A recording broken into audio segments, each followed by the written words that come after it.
Esse episódio foi gravado no dia 18 de dezembro de 2023. E atenção, contém spoilers. E por que o samurai virou tão referência?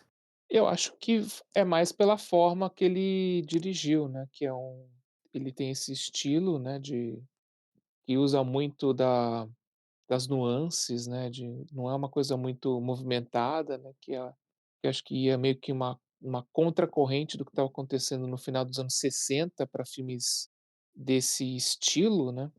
E também por trazer o Alain Delon, que já era um astro consagrado, né, ele já tinha feito um monte de filme em Hollywood, e ele meio que tinha voltado, né, às suas origens fazendo filme em francês. E também, né, esse filme foi influência, né, de vários outros, que até foi um dos motivos de eu ter escolhido esse filme, é que o David Fincher fez o mais recente filme dele, né, O Assassino, na qual o pessoal dizia que tinha muita influência desse O Samurai, que aí o que me despertou um pouco a vontade de conhecer esse filme aí clássico.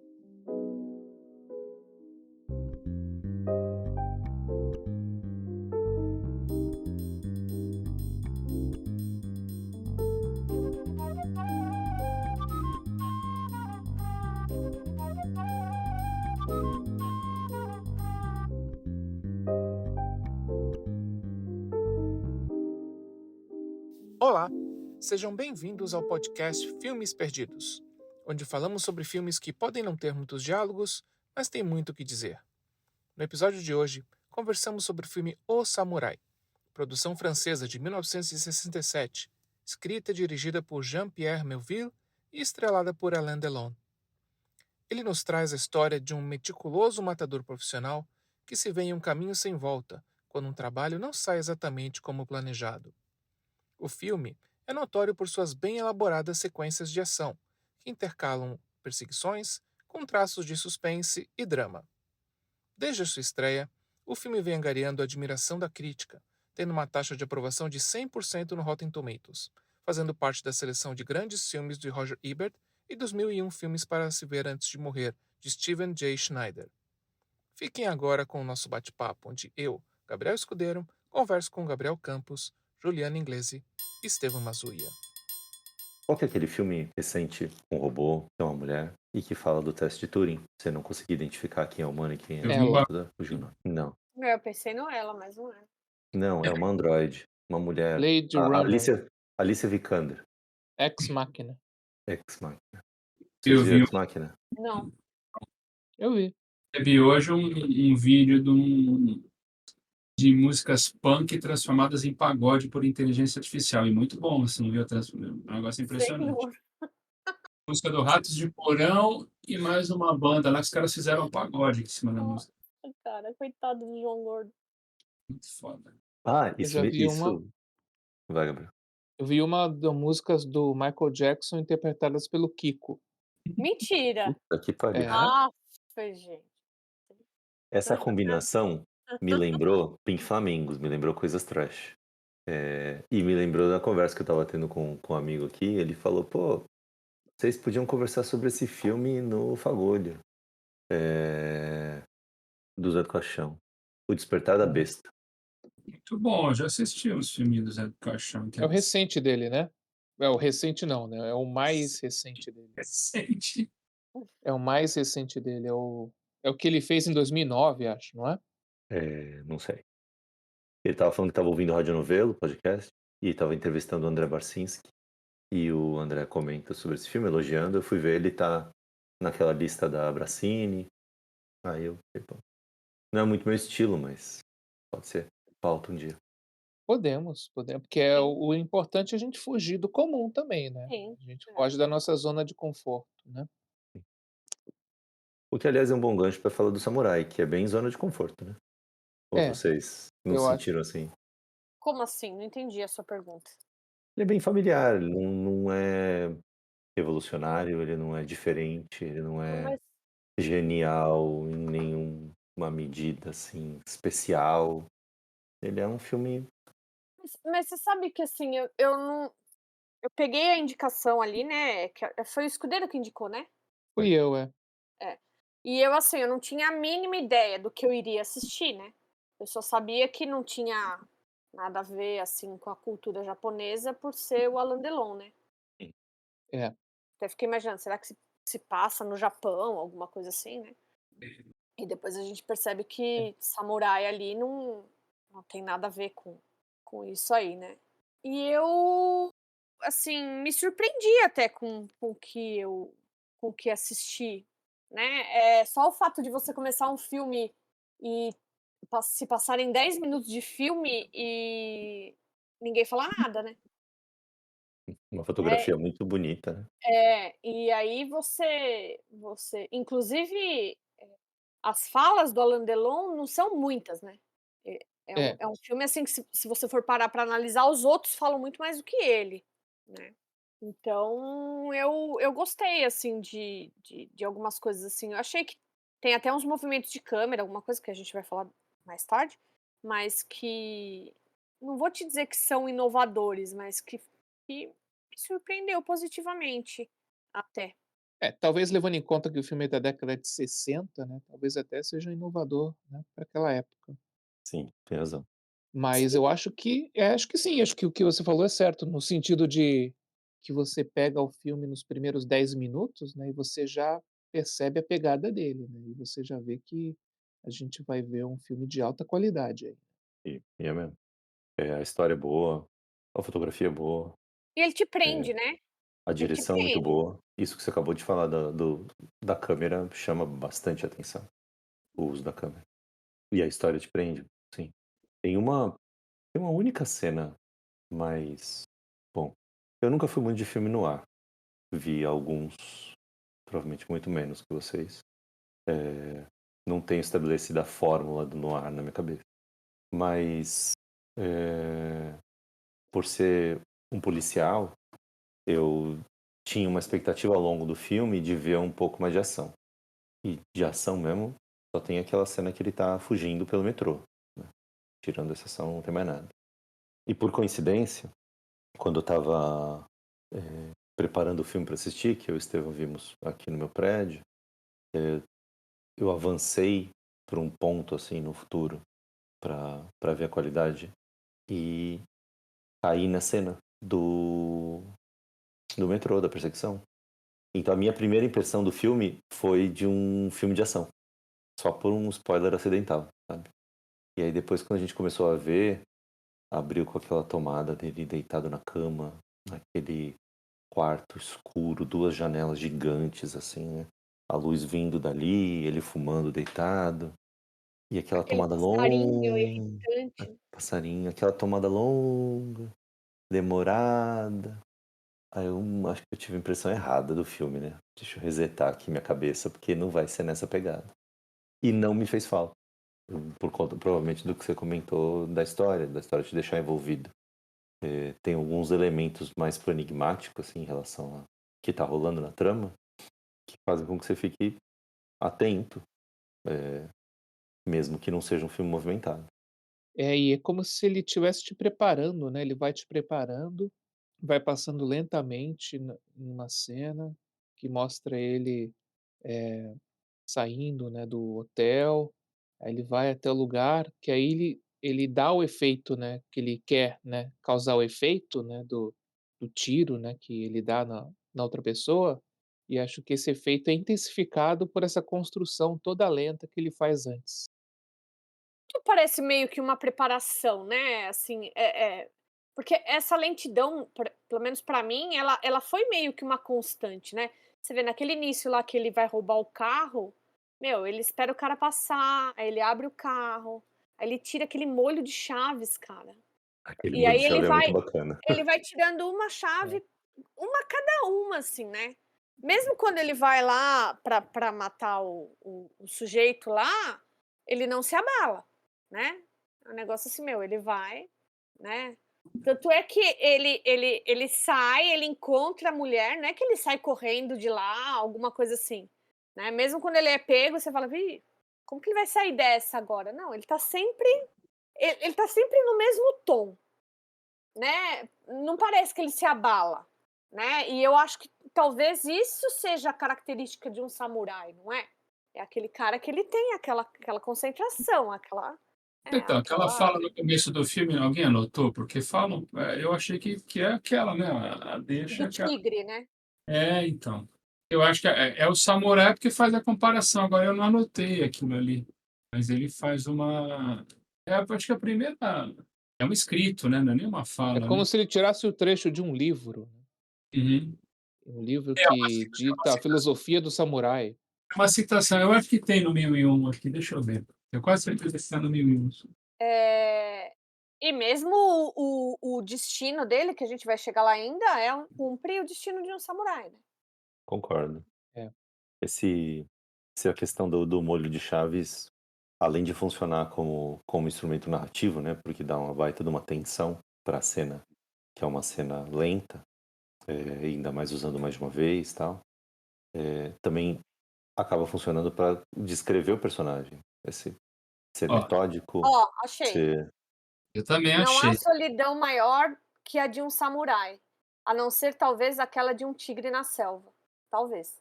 Talvez. E eu ouvi falar que essa citação ela foi inventada pelo Foi. Melville. Ela foi Ela não atribuída faz a um parte do livro. ela foi atribuída a um livro, né, Livro, mas mas é, acho que nem não existe, né, esse livro, acho. não existe. Diz que ele que inventou. eu acho fantástico. Toda vez que reconhecer meus pontos fracos, toda vez que eu pego um livro do Dan Brown para ler, a abertura do livro é ele falando, por exemplo, todas as artes, cenários, cidades e fatos históricos são reais. E eu penso, pô, essa é a primeira página de uma história de ficção, então essa página também é ficção. Logo eu tenho que tratar tudo como ficção. Hum, é. E a gente lembra também daquela citação do filme Pulp Fiction, né, que o Samuel Jackson recita lá, também é invenção. Então, Assim também como o Kieslowski faz, né, eu acho que é na gente, do azul lá, como é que chama? Liberdade Liberdade Azul? Azul, verdade. né, que, fala da música, ele cita a música, mas aquela música ela não é do compositor que ele cita lá, né, aquilo também foi inventado. Não, isso, né. Porque depois você vai pegar e falar assim: "Não, eu quero ler esse livro, cara, quero saber aí do Samurai e do Tigre", não tem. É. Essa coisa das chaves aí, eu lembrei que eu já, já abri um outro carro para minha chave. É Achei porque engraçado que a chave parecia, era igual a chave de casa da gente, né? Bem diferente de chave de carro, né? Eu já é, conheci chave de carro, era diferente. Mas mas eu fiquei meio tenso, porque eu lembrei que assim, hoje eu recentemente já abri a porta de um carro era igual ao meu, mesma marca, modelo, cor, mas assim, não era para minha chave abrir a porta do outro carro, né? E eu vi o cara com um molho de chaves ligando qualquer carro, quer dizer, qualquer não, carro pode ser. porque ele tem um molho de chaves que é para aquele carro, para aquele tipo de carro, e acho que o molho deve ter, sei lá, 50 chaves. Mas os caras que vão, colocar escuta lá no apartamento dele, também tem um molho de chaves. Ah, Vocês lembram disso? E aí eles vão testando uma por uma, e que você fica assim: "Meu, Verdade, agora ele vai chegar", mas ele não chega, verdade. né. que é inclusive nessa parte que a gente descobre qual a função do passarinho, né. É, Vocês ficaram a sensação que eles iam matar aquele passarinho? não, Não? Não. Não, acho que mas não. porque eles É. ficaram bravos? Não, é porque, meu, você Antes, tá lá, depois? você entra e tem só um pássaro lá, e aquele passarinho né, lá piando loucamente, Uhum. né, como se dissesse assim: "Nós estivemos aqui". Passando recado, né, Tipo quando matam o cachorro no John Wick, né. Nunca vi John Wick. Também não. Olha os spoilers. não, mas o matar o cachorro do John Wick é a premissa, então não é. É. Ah, tudo bem, não me abala, não. Você falou da cena do assassinato que depois ele encontra a mulher, a pianista. Tem E eu 2 assim, mulheres, pianista e tem a outra, né. não, a pianista, né, que ele encontra quando ele sai da sala do. Ah, sim, é, ele encontra com ela. E ele não dá bola. E aquilo automaticamente gera uma dúvida, né, da gente. Se ela é cúmplice, se ele é muito confiante, se ele vai matá-la depois. Tipo, você não devia ter me visto, mas depois eu resolvo isso, porque a minha função agora era essa aqui e tal. Mas aí depois a história vai se desenrolando, a gente descobre depois, acho que depois dessa cena, que ele já tinha estado no bar antes, né, pelas conversas, e eu não consegui ter absoluta certeza do porquê ele não matou essa mulher naquela hora. Eu acho que ele não teve muito cuidado não em se esconder, porque eu achei muita gente com testemunha ali naquele local. Ele foi Sim, passando, todo mundo olhando para ele. Ele não se preocupou nem um pouco em sim. fazer a coisa discretamente, né. Tanto é que Muita falam, né: "Ah, autoconfiança. como que ele era? Ah, ele tinha um chapéu, ele vestia uma capa", e aí quando eles vão pegar o cara lá, ele tá justamente com o chapéu e com a capa, né.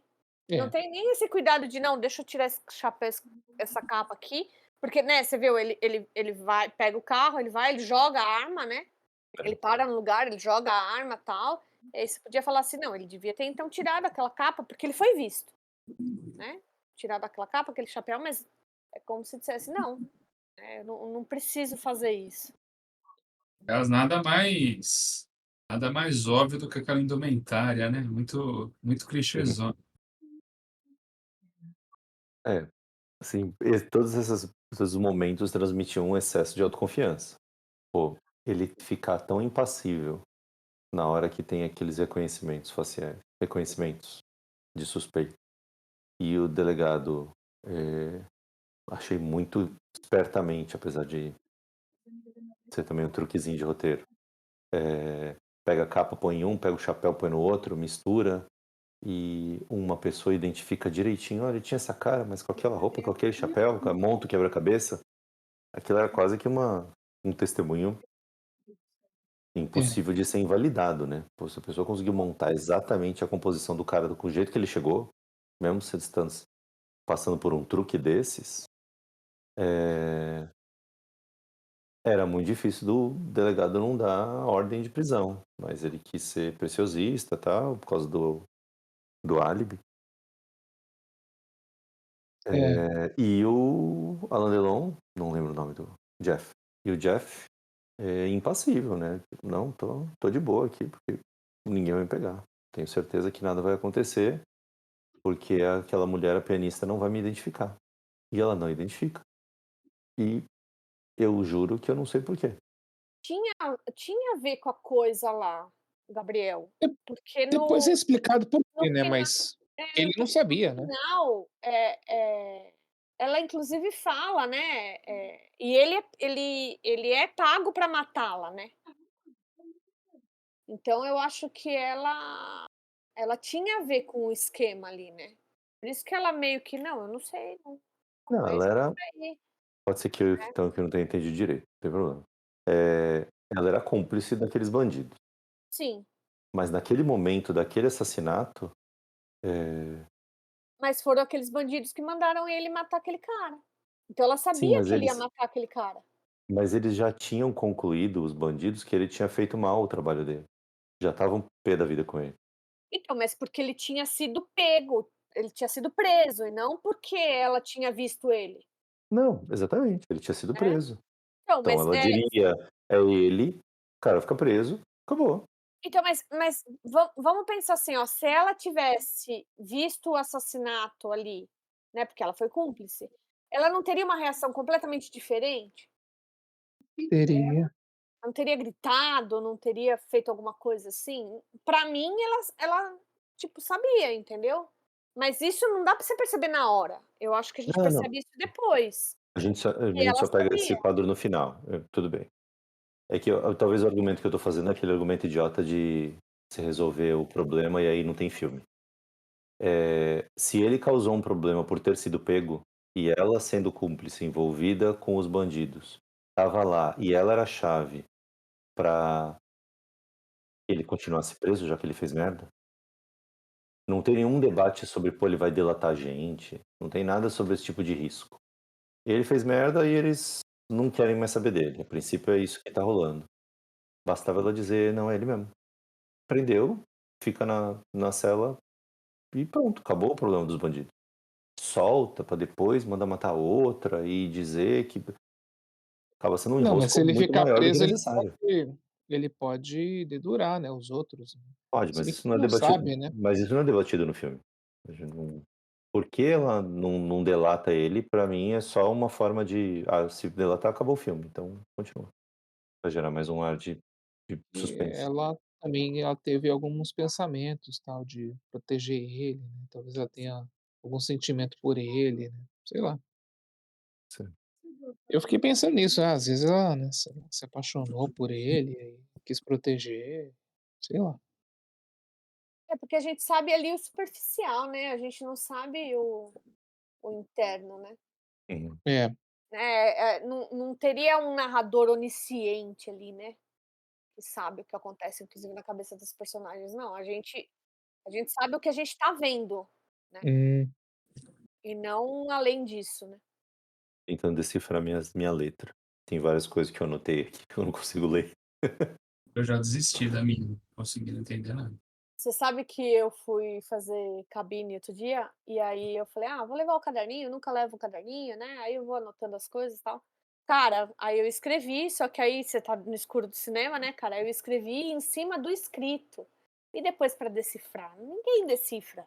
Tem que ficar com o dedinho em cima, o Pablo ensina. Ah, minha filha, na hora lá você nem lembra disso. e vocês conseguiram, eh, interpretar lá que a outra mulher que não é pianista, né, A que namorada? arruma o álibi para o Alain Delon, Que a Uhum. por atriz, acaso né, tem o mesmo sobrenome, né, que o Alain Delon. ela é a esposa dele na época. Na época ela era esposa dele, é.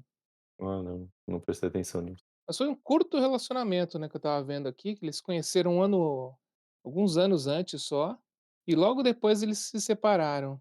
E esse foi o primeiro filme dela, né. Então, foi um relacionamento aí que serviu para alavancar a carreira dela, mas aí logo depois eles se separaram. Mas ela continuou sendo atriz, né, teve uma carreira aí.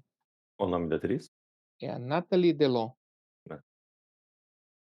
É, já que você tá falando de atores e atrizes, em termos de atuação, o Alain Delon não me chamou atenção nenhuma, transmite zero.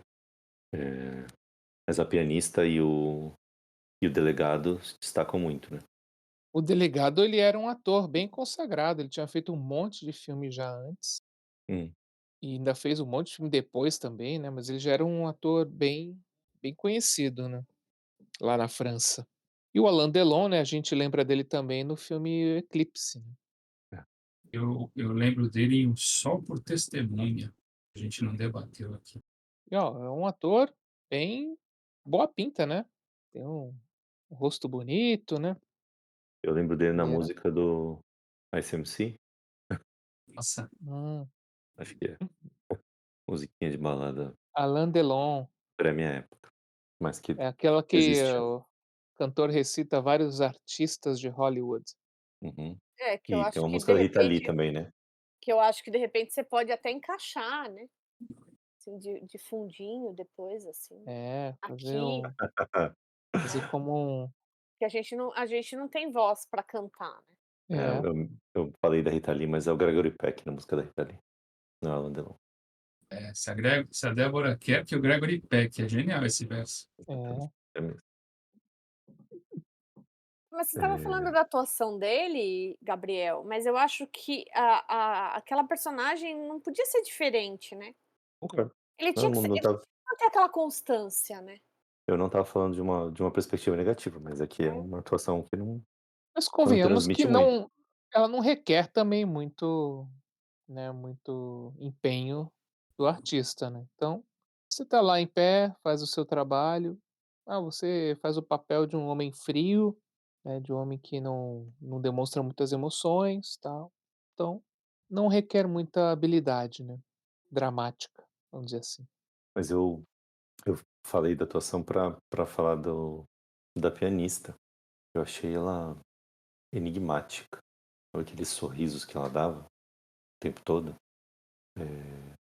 me chamava muita atenção, me deixava meio deslocado até. Passava um ar, assim, não era de É. falsidade no sentido negativo, de de interpretação, como se a personagem estivesse interpretando um papel de pianista naquele momento. Da empatia com as pessoas que estão por ali e tal, e ao mesmo tempo ela capturando a atenção do Jeff estar naquele ambiente. Eu achei muito bom. E eu não posso deixar de falar da beleza das duas, porque às vezes me dá a impressão esses filmes dos anos 50, 60, a beleza fica datada, né? E a beleza delas é atual. Não sei se eu consigo, vocês conseguem entender, se eu consigo me expressar, né? Você olha, você fala, às vezes você olha para pessoas, as Bond Girls, lá, ah, legal, é bonita, mas é uma beleza que se está na rua hoje, você olhar e falar, nossa, tá estranho. E não acontece com as mulheres desse filme, né? Para mim, elas têm uma beleza, a força da beleza delas me pareceu muito atual. E Uma as beleza duas no seu papel natural, de né. estreia, né. Elas estrearam nesse filme, as 2 atrizes, né. Uma é a Cathy Rosier, que é a pianista, né, e a outra é a Nathalie Delon, que é a outra mulher que também faz parte da história. A Ju falou o quê, Ju? Eu falei que é uma beleza natural, né, porque quando você fala dessas Bond girls aí, bem ou mal, são mulheres mais produzidas, né. É, Agora mas eu essas 2 aí, não sei, a sensação que eu tenho é que são mulheres mais, assim, cara, são naturais, entendeu. Não não, mas tem eu uma peguei um exemplo. superprodução. Não, mas meu exemplo foi péssimo, porque realmente nas Bond Girls acontece mesmo. Quer dizer assim, você pega um filme dos 50, dos 60, aí assim, sempre tem uma pessoa da época que fala, olha como fulano era bonito. Você vê que a pessoa era bonita, mas assim, é uma beleza que assim, é uma beleza que é muito, muito datada, né? E eu não senti isso nesse filme, entendeu? Eu senti que Mas é essa. porque essas características desse padrão de beleza que você está falando se mantiveram por mais tempo. A beleza do Alain Delon também. Não sei. Aliás, que homem lindo. Ele é um cara que tem todos os Ele é um traços bem de um homem novinho. bonito, que a maioria das pessoas vai dizer que ele é um cara bonito. E tem uns galãs do passado, que o Bogart é um. Mas eu Eu, sempre ouvi falar dele como galã, né? Mas essa coisa dos homens, o, por exemplo, Bo- a hum. impressão que eu tenho é que eles. Isso acho que não está restrito só a filmes, mas a questão dos homens, quando eu vejo os galãs, eu falo, cara, um cara com 40 anos era galã naquela época. Eu vou ver, não, o cara não tinha nem 30. Né? Eles têm uma aparência de mais velho, né? É estranho isso. E acho que é o caso do Samurai, acho que o Alain Delon tinha no alto de seus 30 anos, se eu não me engano, quando ele fez o filme. Bom, mas aí também temos um pouco de machismo estrutural na cultura audiovisual, né? Mulher bonita, mulher nova. Quando começa a ficar um pouco mais velha, já passa a fazer papel de mãe, de tia, já não é mais o par romântico. É, tem essa também, é. Para ser padrão de beleza, tem que ter menos de 25, sei lá, ou aparentar menos do que isso. E até hoje, né, até hoje a Sim, gente vê, eu por exemplo, O Assassino da Lua das Flores, filme não do vi ainda. Scorsese. Ó, sem O spoiler. Leonardo DiCaprio, ele tem quantos anos? 50 anos, né, Caramba, não Cara, é? o Ou não? Leonardo DiCaprio por podia aí. ser, assim, não na fase jovem dele, que ele era galanzinho. Na fase atual, ele podia ser um cara que frequenta o bar onde eu ia na faculdade. É, Não tem a menor condição dele ser chamado de galã hoje em dia. É só porque ele ele é bem garantiu essa marca por conta do histórico dele. Diferente do Brad Pitt, que hoje estava falando na Folha que ele tá fazendo 60 anos, e o cara até hoje é bonitão. O Leonardo DiCaprio abusou do. Bonitão também, Você acha? eu acho. É, Não vou falar que é eu, lindo, maravilhoso, né, mas é bonitão. eu acho que ele abusou das possibilidades que a vida, que a natureza deu pra ele, sabe? mas o que eu quis dizer é que o papel dele no Assassino da Lua das Flores, eu acredito que era pra ele ter uns 20 e muitos ali. Ele tinha acabado de chegar da guerra, e aí você vê eles dão um papel para o Leonardo DiCaprio que tem, sei lá, 50 anos.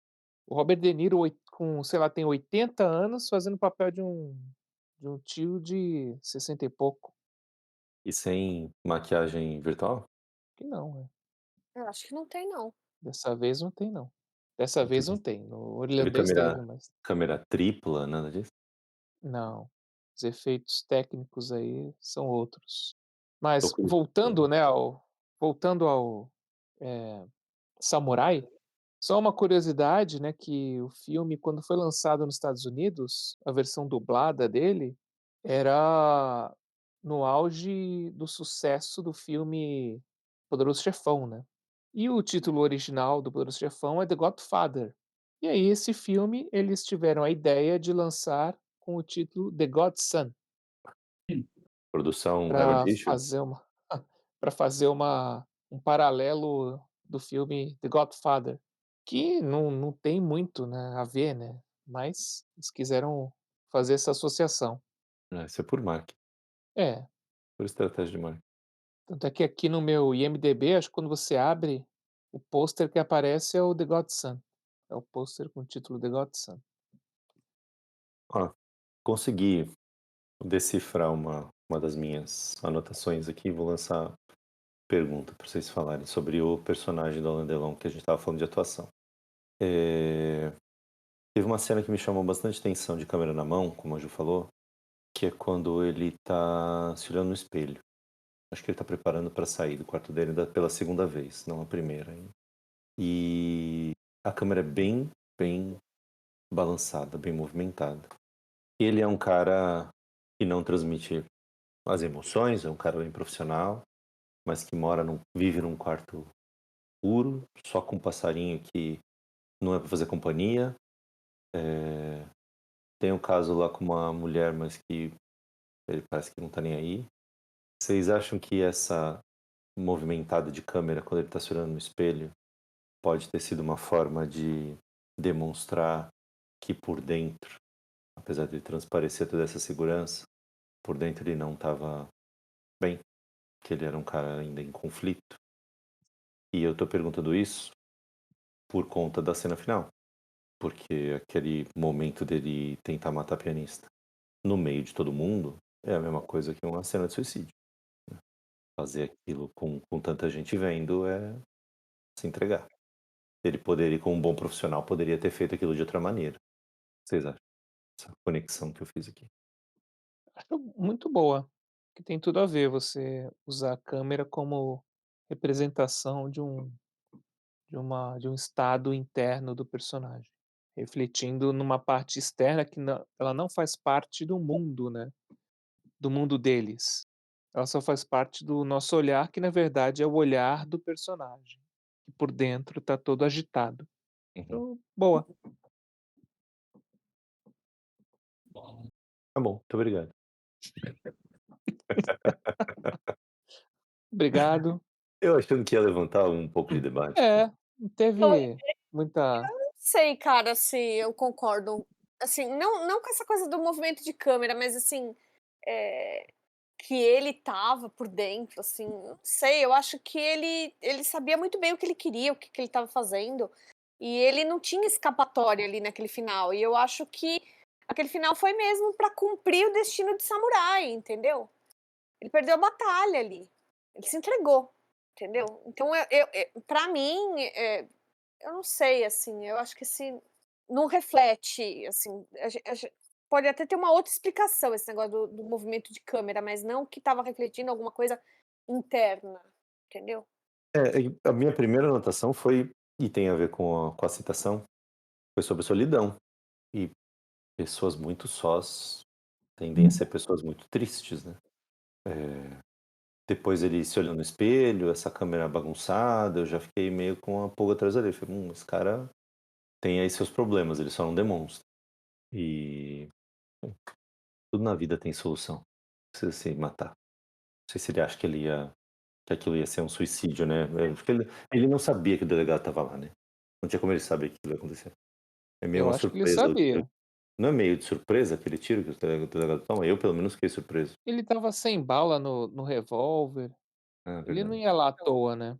Eu acho que ele ia lá porque ele simplesmente se viu sem saída, que ele recebeu a proposta de matar a mulher, aí ele mata o contratante dele antes, e aí ele viu que depois daquilo não tem mais volta. Chegou a matar o cara? Ah não, matou. Não, Matou. eu tô confundindo com o outro loiro que ele deixa lá no apartamento dele lá. Inclusive ele tá no mesmo na mesma casa que a pianista, né, a gente vê: "Ah, eles moram na mesma casa". É. Era a casa da pianista, tá. E por falar em câmera, né, vocês repararam num dolly zoom que tem logo no começo? Ou não? Logo no começo, a primeira cena, que é no quarto dele, eu percebi um discreto dolly zoom na cama e na janela. Eu percebi que a janela se movimentava de um jeito e Não a reparei. cama dele ficava meio Não reparei. estática. É, eu não sei se depois teria que rever só para ter certeza, mas eu tive essa impressão de um leve dolly zoom que acontece logo no começo. Que já também traz como vai ser meio que a estética do filme, né. Sim. E é um filme muito sem cor, né, falando já que você tá falando em estética. Tem cinza, tem azul, tem amarelo, e olhe lá, É, bege. Aliás, logo que começou, eu achei que era um filme em branco e preto, Eu também. né, É porque ele é verdade. bem cinza, assim, né. É. é. Ele não traz muitos contrastes, né, de cores de um filme noir, por exemplo, do branco e o preto, mas ele traz essa coisa meio, né, acinzentada, né, sem vida, que acho que meio que reflete também o estilo de vida dele, né, que é aquela pessoa sem muitas emoções. Até o Então não tem passarinho muita era da cor. mesma cor do quarto, né. É. Uhum, verdade.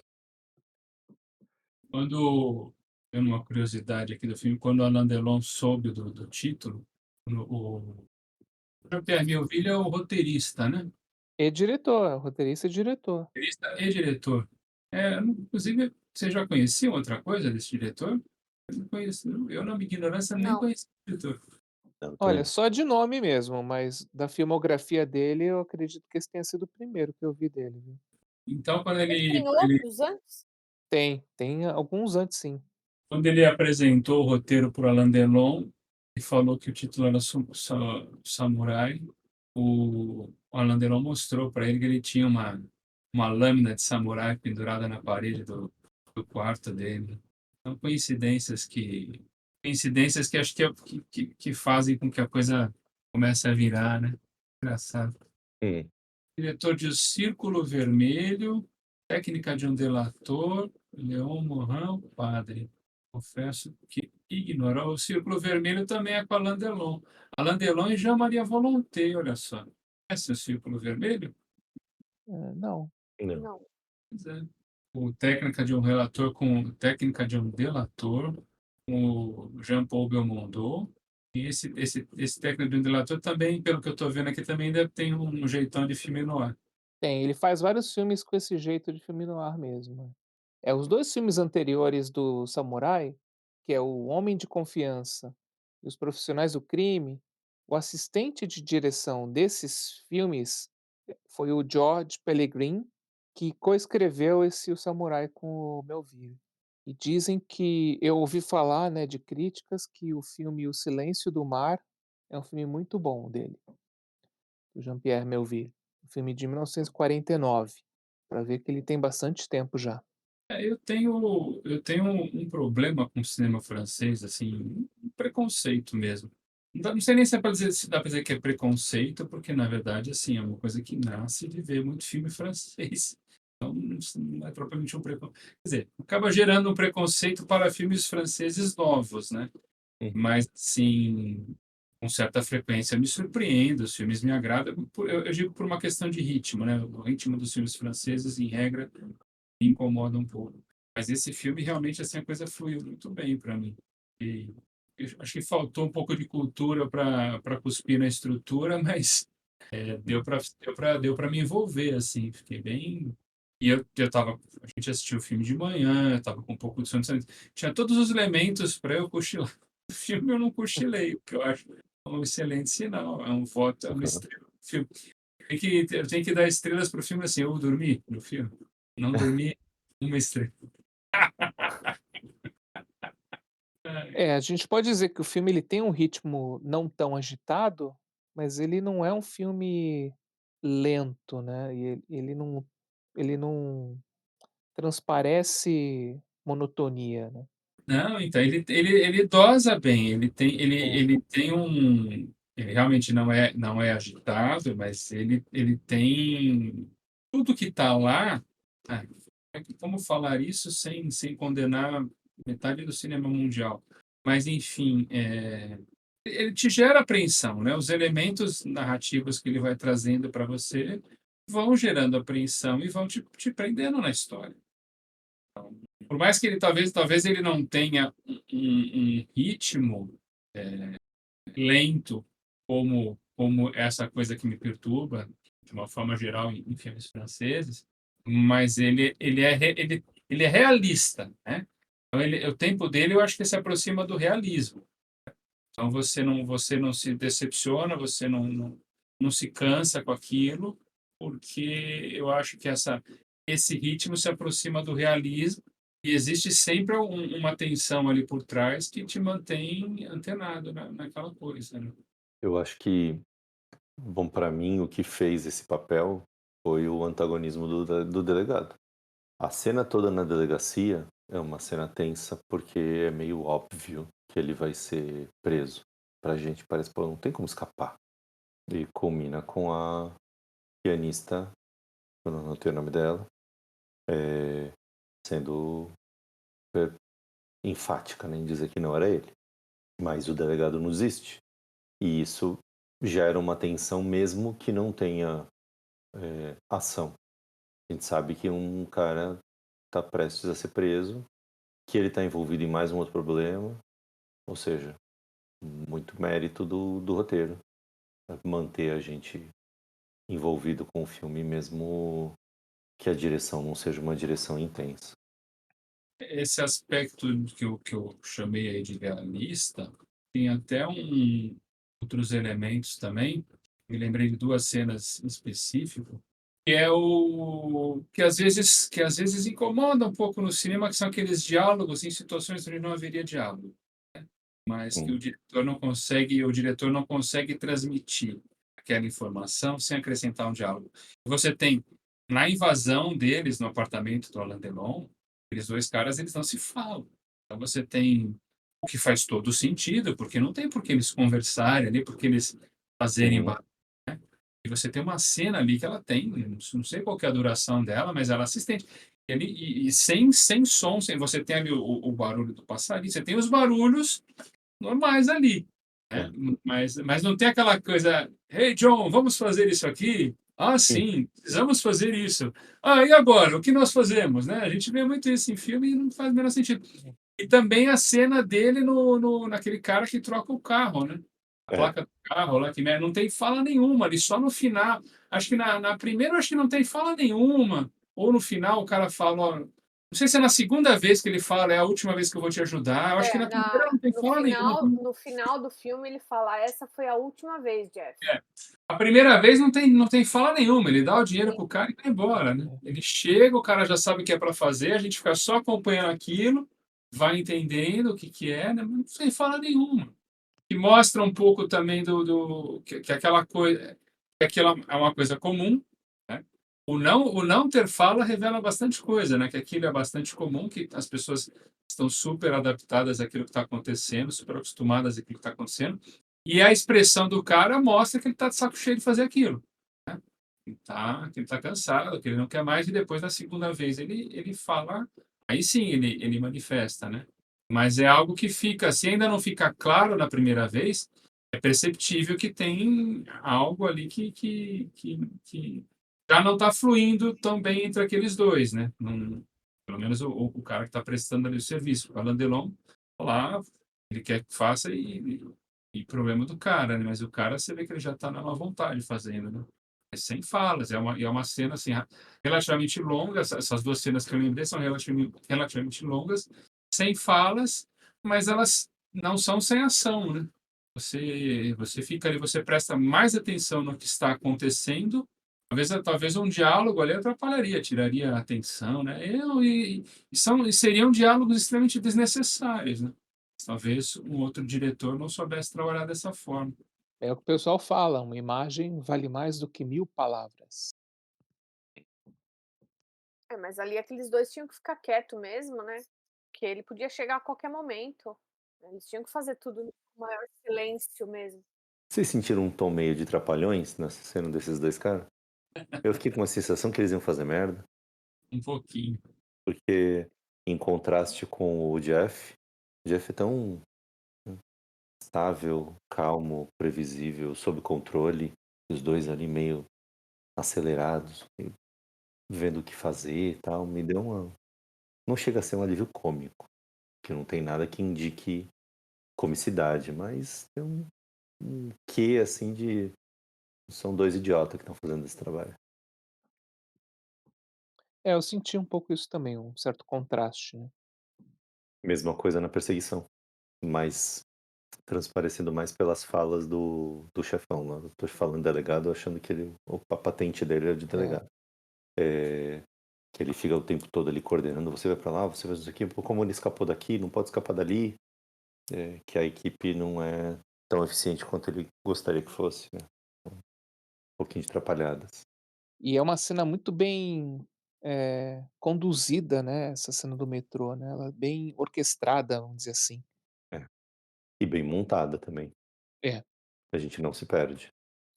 tem aquelas luzinhas, né, da linha, né, que a gente vai seguindo, é bem interessante. É.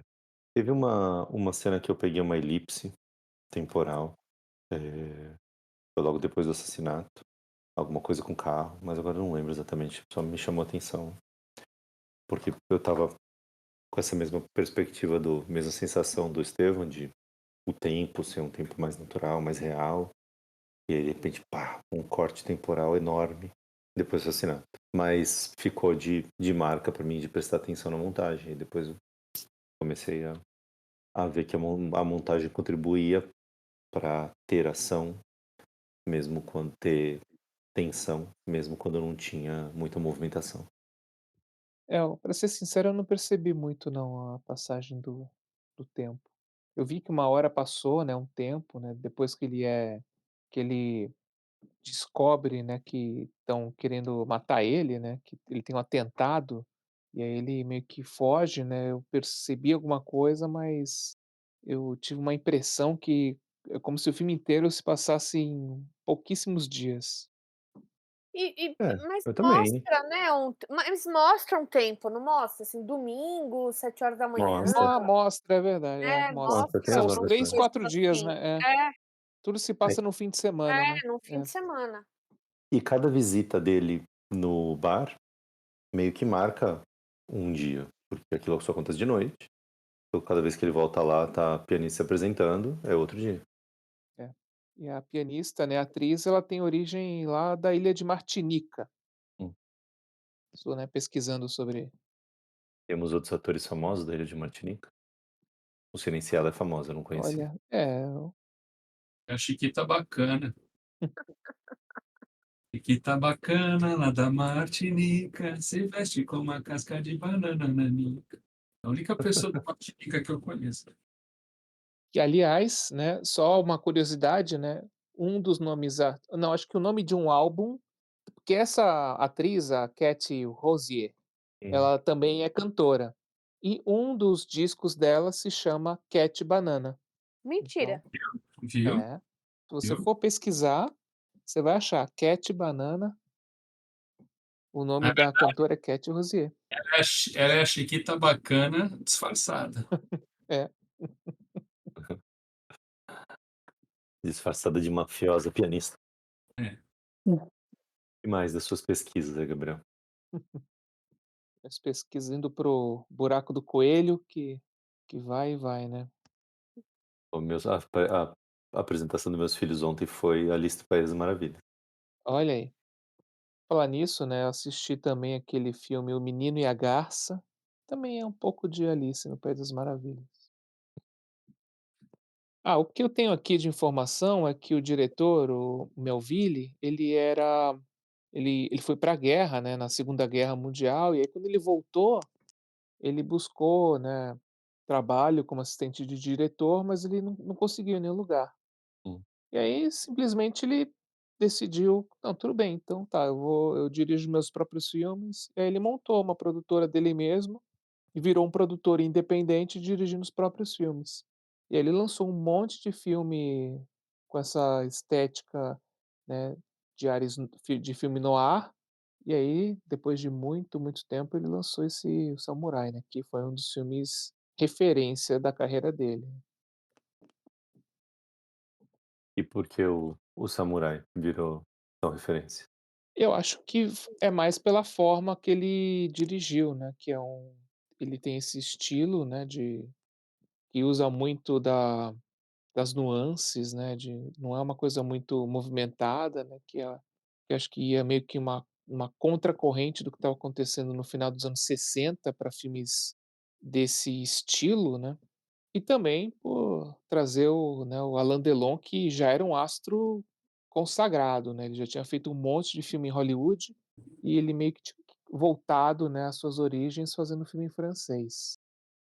E também, né, esse filme foi influência, né, de vários outros, né, que pesquisando, né, a gente viu que era um dos filmes favoritos do John Woo, e aí o John Woo fez um filme chamado The Killer, que diz que é baseado, né, nesse O Samurai.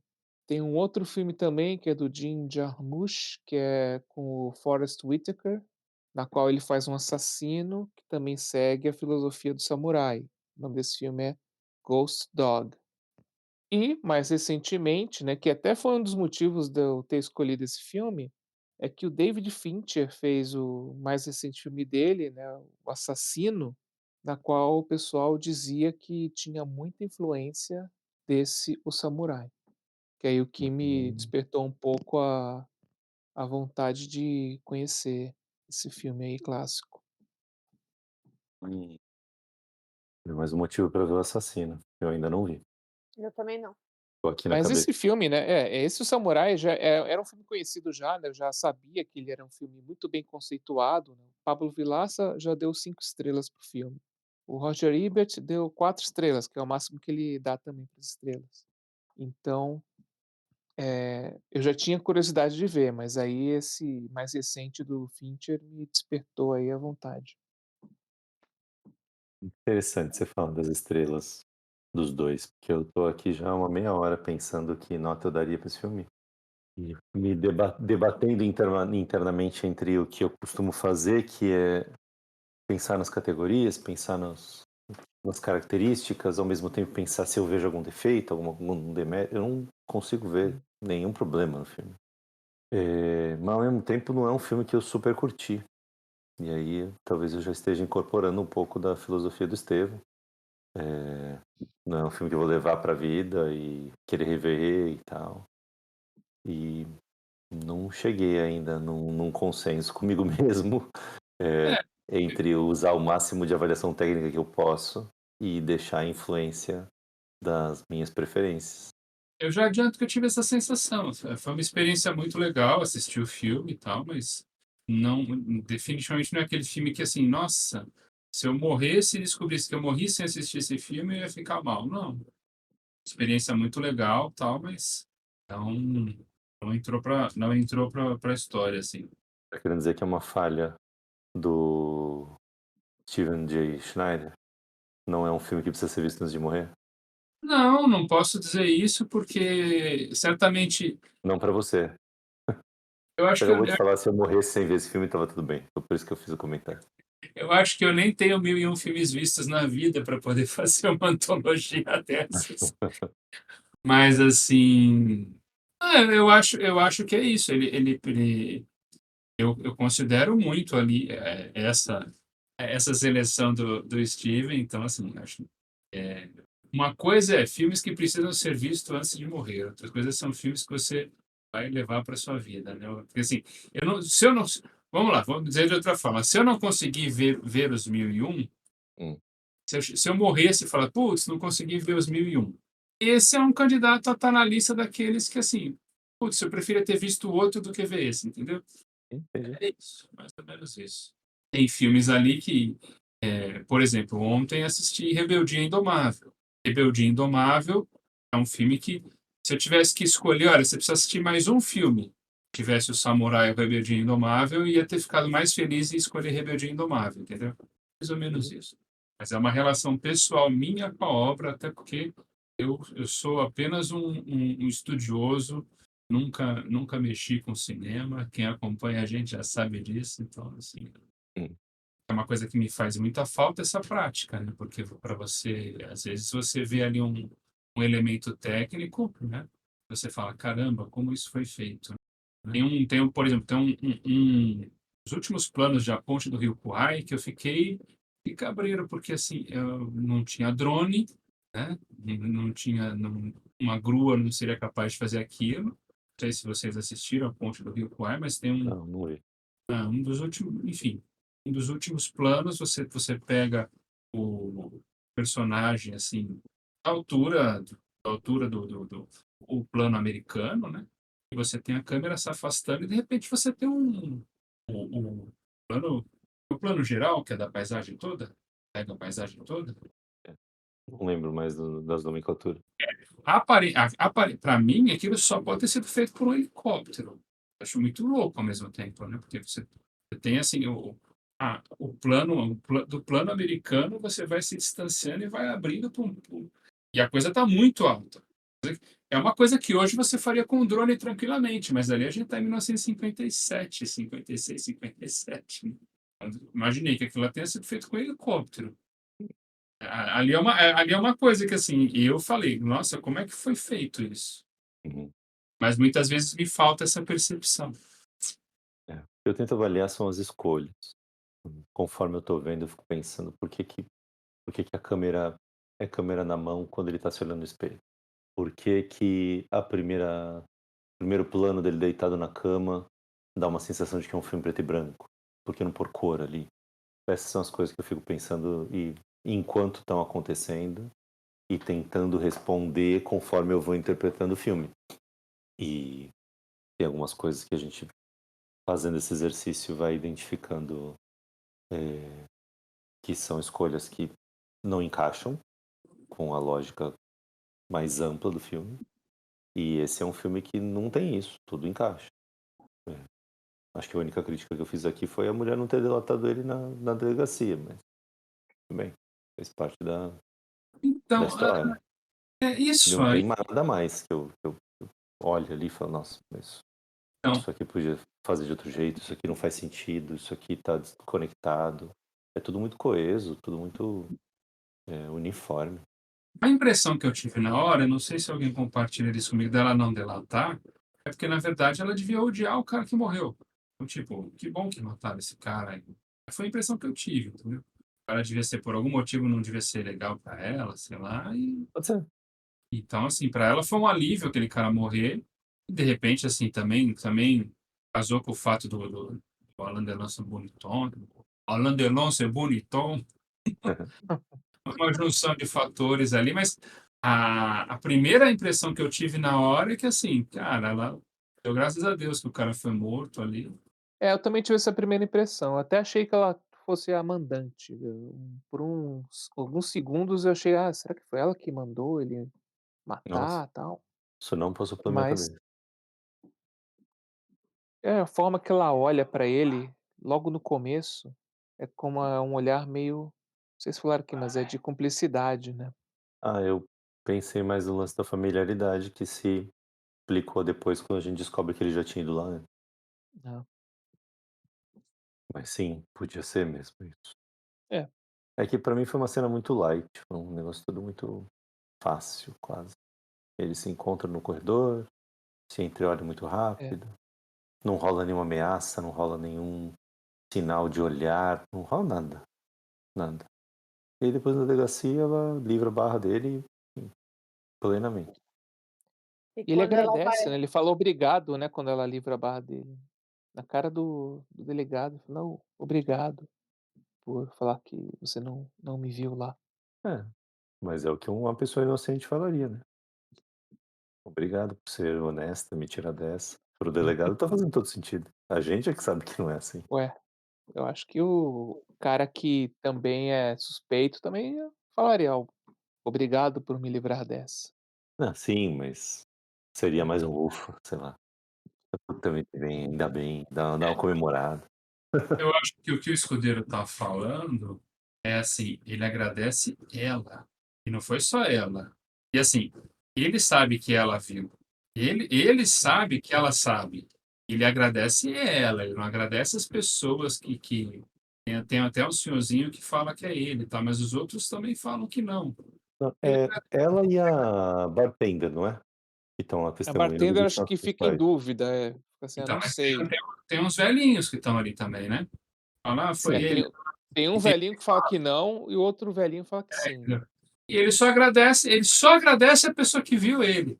Nesse sentido, a questão que o Escudeiro levanta é interessante. É.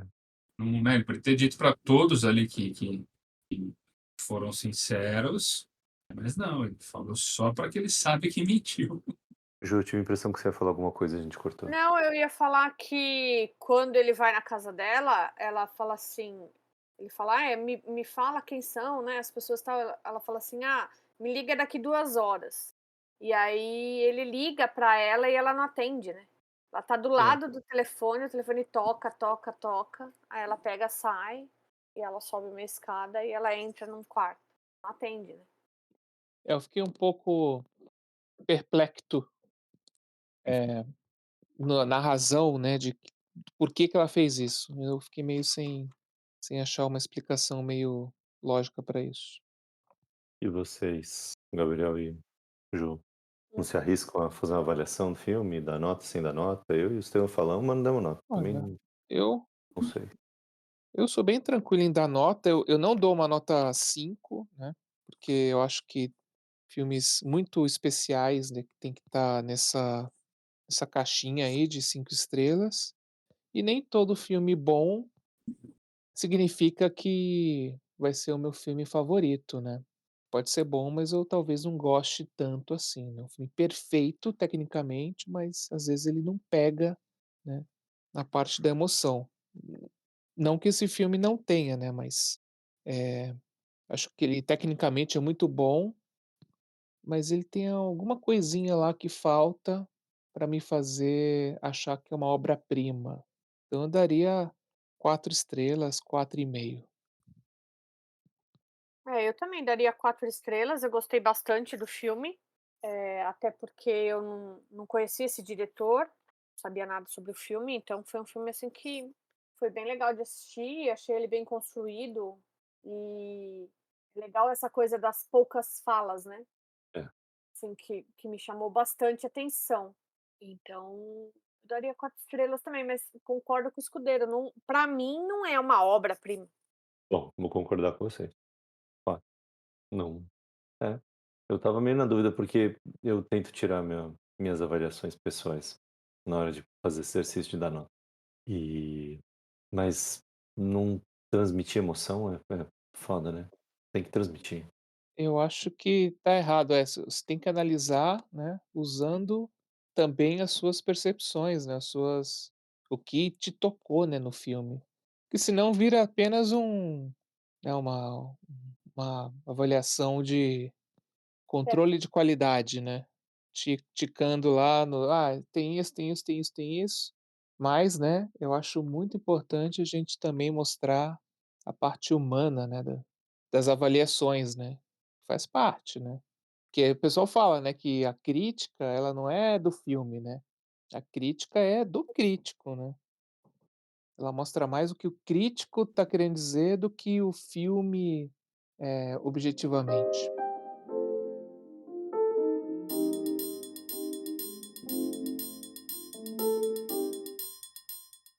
E para você que chegou até aqui, nosso muito obrigado por ouvir esse podcast. Se tiver interesse em participar de debates livres sobre cinema, fica o convite para fazer parte do Fagulha Cineclube, que tem encontros online mensais, sempre na última segunda-feira do mês. Nós também produzimos críticas sobre os lançamentos nos cinemas brasileiros e nas principais plataformas de streaming.